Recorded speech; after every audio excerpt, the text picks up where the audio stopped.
a word on the airplane. It was a CM Marchetti 1019B, which is essentially a Cessna L1901 fitted with an Allison 250 turboprop. About 90 of them were built for the Italian Air Force in the late 1960s. So attributional bias is a fancy way of saying, I would never do anything like that. If it happens to me, it's bad luck. If it happens to you, it's because you're a dummy. And in this case, I think that's going to be a pretty tall stretch for any of us to be able to make that statement based on the pilot's qualifications.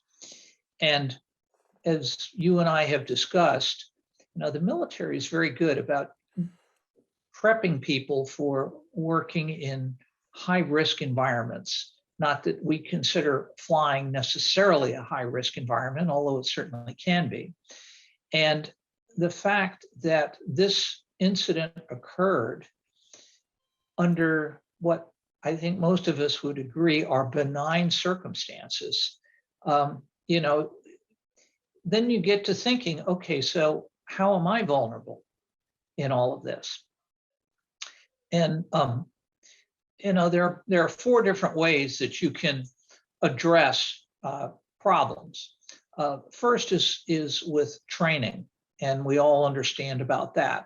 The pilot was superbly trained. Next, we talk about procedure. Well, in our airplanes, that's following the checklists and doing everything in a certain way, the same way every time to make sure we don't miss anything. The third item is supervision. And in general aviation, we generally don't have that. When you have a multi-pilot crew, then you can have a pilot monitoring and a pilot flying. And then the last item, which is, I think, very effective, but it can't stand on its own, is engineering the problem out of the system. That's what has given us all of our automation and the tremendous technological improvements that we enjoy in our aircraft. In this case, we had three of those items. There was a procedure checklist to follow. There was absolutely training, although in this case, the pilot was new to the aircraft. If I recall correctly, he had about 20 hours in this particular airplane. Now you might think, well, this is a very simple airplane compared to what he has flown in his career. And that's true. But simple airplanes can be just as dangerous or even more dangerous than the more sophisticated ones because they don't have all of the systems. In airliners and in business jets, we have takeoff configuration alarms and things like that that aren't going to let you get generally to this point. Hold that thought because we'll come back to it in just a minute. So then, as I say, that brings us to the engineering side of things and how the control lock in this aircraft was designed. So when we get into actually looking at the case and at the wreckage, our investigators, one of the biggest challenges that they always face is not jumping to conclusions, because it's very, very easy to say, oh yeah, I've seen this before. I know what happened. That's not how we like to conduct investigations, because oftentimes you're going to miss something that's going to make the outcome completely different than the path that you started down. So here, our people started looking at things. We have video, which made it much easier for us to see what was going on with the aircraft. And it was fortunately high definition. So we could look very closely at the control surfaces and the lack of movement or almost lack of movement throughout the crash sequence. So that gives you a pretty good idea that something's wrong with the flight controls. So then the next step is, well, did the flight controls themselves malfunction? Well, one of the things that our investigators will look at is the continuity of the flight controls. And one thing that helped tremendously in the investigation was the fact that the aircraft didn't burn. So that gives us a lot more to be able to work with. So they were able to establish the continuity of flight controls. So then looking at the wreckage itself, the way the aircraft landed, the floor of the aircraft was horribly deformed because of the impact forces. And had the control lock been locked into the floor as it would be in a flight condition, that is, that it's not engaged, the control lock would have suffered significant damage along with the rest of the floor. That isn't what they found. They found that the control lock was in almost perfect condition, and it had only twisted about 90 degrees as a result of the rudder pedals moving, because it connects to the rudder pedals and to the control stick. But if you look in the docket, and to people who like to study accidents, most of us just read the accident report. But if you really want to get into things, you go to the docket, and there are some pictures in there that show exactly how this control lock was positioned. I'll place those pictures on as you're talking here. Yeah, absolutely. And so if you look at the pictures, you can see how when the control lock is locked up, it in position, it's not anywhere near the floor, so it doesn't get damaged in the crash sequence. And secondly, which is of great interest to me from a human factors perspective, is that it is perfectly in line with the control stick. So if you weren't looking closely, you wouldn't even see it. Now, every airplane that I know of in the checklist, if you have a checklist, I'm thinking of your Cub, Paul, and my days in J3 flying, there isn't much of a check, but controls free and correct is one of those absolutely essential things that we use every single time. And hopefully you do it either before engine start or right after engine start. You box the controls, that is, move them to the full extent of their movement to make sure that everything is as it should be. And oh, by the way, it would be good to look out the window to see that the ailerons are going the way they're supposed to, and that the elevator is doing what that is, and especially after maintenance, because things sometimes have a probability of getting wired backwards, if you will. One point I'll insert here that I think is important is that some of the early speculation from people familiar with this airplane said that when the control lock is installed, it locks the stick and it also locks the rudder pedals, so he wouldn't have been able to taxi with the control lock in place, so it couldn't have been a control lock. But in fact, that was not true. That our people looked at that as well, and apparently it most certainly wasn't. So, we get into all of the technology of all of this and so forth.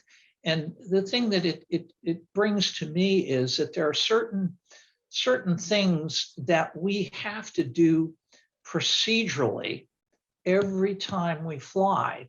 And that's sort of what jumped out at me, because I was thinking, I fly a fair amount these days, and, I'm comfortable in my aircraft. I spend a lot of time in it. But the point to remember is that any aircraft can create a severe problem for you on very short notice. Most of the time we have a chain of events that goes along. In this case, the chain was really short and it manifested itself very quickly. So there are a few things: setting the fuel on the wrong tank, having the aircraft improperly trimmed, or leaving the control lock in place, that are going to put you right off the end of the runway very, very quickly.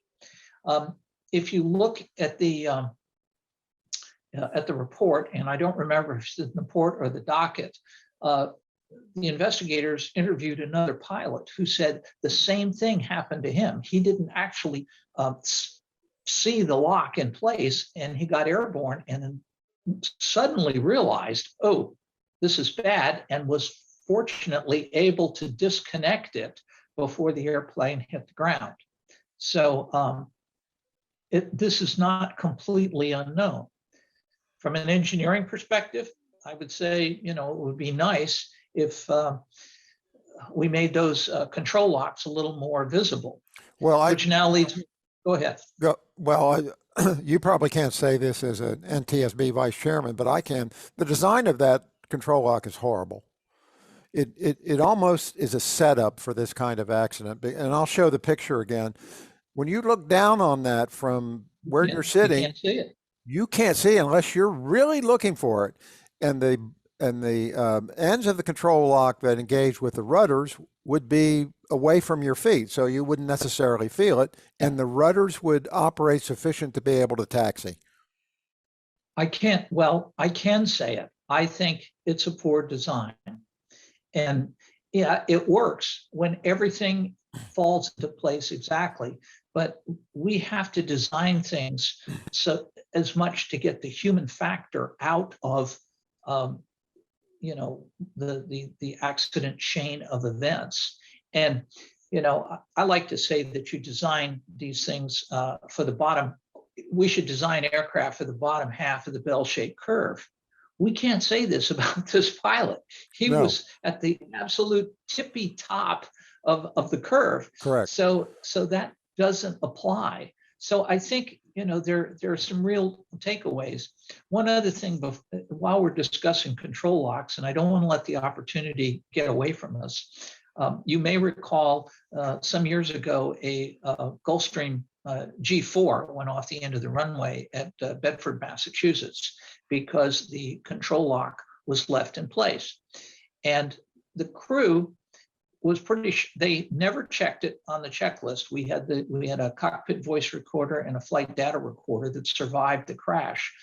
And they never checked controls free and correct.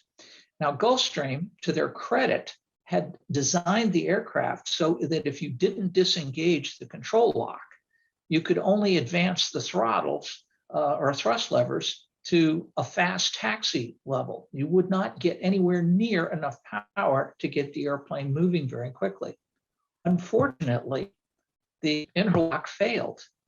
So, the fail-safe system failed. Now, what are the odds of that happening? The other thing that we found go ahead. Well, it's one of those beyond the 10 to the minus ninth, isn't it? I mean, I'm sure the engineers at Gulfstream said this couldn't possibly fail. How could it fail? But yet it did. We have seen numerous other engineering failures, which I think we're all familiar with here, that people were pretty sure couldn't happen, and they did. So I'm a firm believer in Murphy's Law in that regard. So the other thing that we did, remember, we're talking about procedure on the Bedford crash. We went back and looked at the flight data recorder, and this particular recorder was recording literally hundreds of flights. This crew made a habit of not checking the control lock. So the term is normalization of deviance, I guess, or accepting, the fact that, we don't need to do that. This is just wasting time and so on. And the point that I see out of all of this is there's a reason why we have the procedures that we do, and 999 times out of 1,000, it won't make any difference. You're wasting your time. Don't bother. And that one time, it will make a difference and it will save your life. Well, that leads to the natural question. Both you and I looked at this, the summary of the accident. Now I've looked at the docket in detail. I've looked at the probable cause, and there's really no doubt in the probable cause. This is a human failure accident or human factor accident to the kind of a pilot you would least expect it to happen to. This is a naval aviator, thousands or hundreds of traps aboard aircraft carriers, and the Navy has a good safety record, and they do that by having a very consistent, disciplined safety culture. So this guy would be the last person you would expect to have this happen to, but it did happen to him. So where do we go from there in really inculcating the idea that the basic safety checks that you do, part of the pre-flight, part of the run-up, wherever you do it, also always has to include that control check? Because I'm sure in my aviation career, I've taken off without a control check. I'm sure I have. I can't remember it specifically, but it's the kind of thing that should be such a basic survival instinct. How do you build it in? Yeah, I think, none of us want to besmirch the memory of the pilot here. And as you know, we don't mention the pilots by name because we don't want to ascribe any more value to one person or another. All life to us is important. But I think the takeaway for me, and it also reminds me a little bit of the Scott Crossfield crash involving thunderstorms. And of course, Scott Crossfield was in that top 0.05% of aviators, and he crashed into a thunderstorm in his 210. And what the last act that these pilots did serve as an accolade, if you want to look at it that way, of reminding the rest of us in the lower 99% of the bell curve that it can happen. And there's a reason why things are set up the way they are. And people who don't study this as much as you and I have, and the way NTSB does, I don't think have a full appreciation for that. We see it on a regular basis and you say, gosh, how did this happen? And how could this person have done this?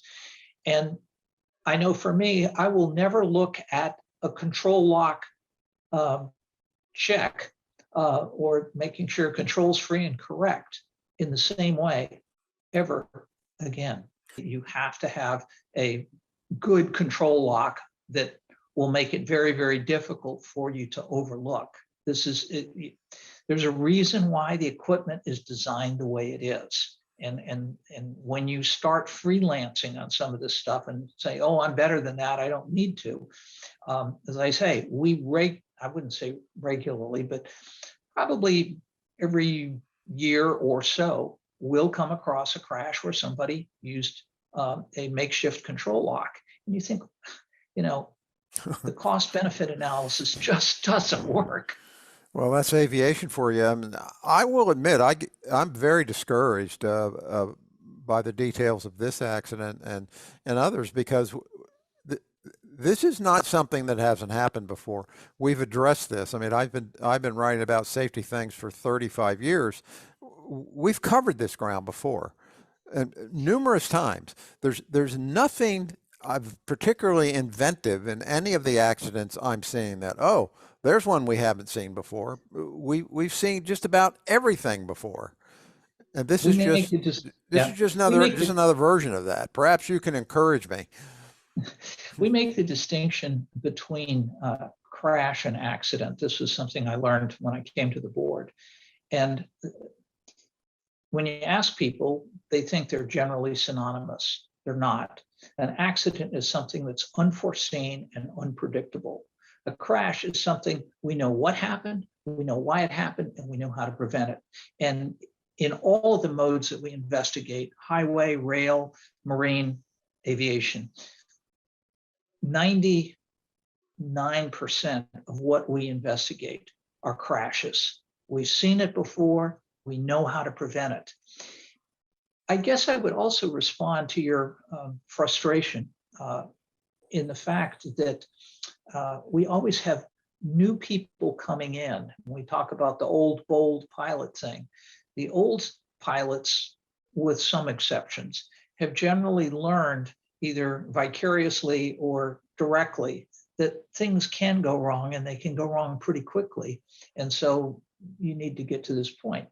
Unfortunately, some of the things we see on YouTube and some of the things that the local airport wizard says, oh yeah, you don't have to worry about that. It's not a problem. And you have young pilots who are susceptible to that and impressionable. And they think, oh yeah, I can get away with this. I'm too good for this to happen. That's that attribution bias that we talked about in the beginning. If we can, take a massive pile of lemons here and turn it into lemonade, I would say the message is there's a reason why we train, one, two, why we have procedure and we have to follow it. And unfortunately, the engineering on the aircraft that we choose to fly is pretty much baked into it. So when you take it, it's your baby. So that means the training and the procedure has to really kick in, and you have to be pretty focused about all of this. And that's another thing. We talk about not flying when you're distracted or whatever it happens to be. And we get complacent. Airplanes are easy once you've learned the basics of what's going on. But I like to think of an airplane sort of like a chainsaw. And not too many people misunderstand the risk of a chainsaw. And I think we have to look at our airplanes sort of like chainsaws. All right. Well, with that interesting analogy, we'll wrap it up. Vice Chairman Bruce Landsberg of the National Transportation Safety Board, thanks for the insight and thanks for reaching out.